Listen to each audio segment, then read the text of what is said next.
Haqa waloo argachuuf falli mana murtii aadaati jedhame. Mootummaa naannoo Oromiyaa bulchiinsa magaalaa Mattuutti manni murtii aadaa ganda Soor eebbifamee jira.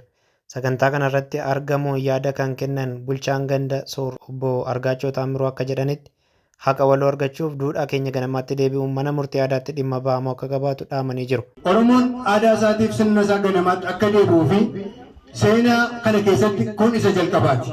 Sirni Oromoo kun immoo yoo abbaan eeggate malee yoo abbaan tikfate malee namni namaaf eeguu hin danda'u. Hawaasi yeroo ammaa kana sirna kana eeggachuudhaan mana murtii aadaa eessattuu ijaaramu deeggaruudhaan ofii isaatii waan barbaachisaa ta'e akka ijaaru ergaa dabarsa. Gama biroon itti gaafatamtuu waajjira aadaa fi turizimii magaalaa Mattuu Aadde Addaamnesh Alamuus akka jedhanitti manni murtii aadaa maalummaa Oromoo, duudhaa Oromoo fi iddootti haqi dhugaaniif haqni sirniitti argamu ta'uusaa asuma irratti ilaaluun baay'ee gaarummaa qabachuudha.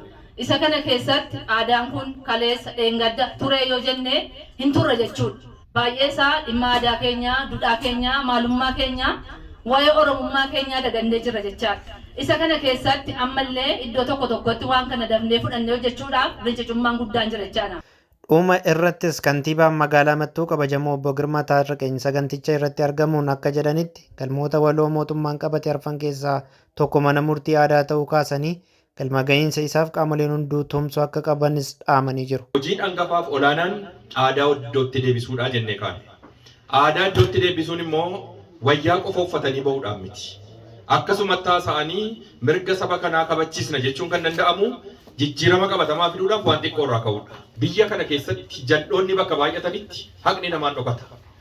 Bakka jal'inni baay'ate kanatti immoo haqa argachuuf immoo tooftaan malli hangafaa mana murtii aadaati.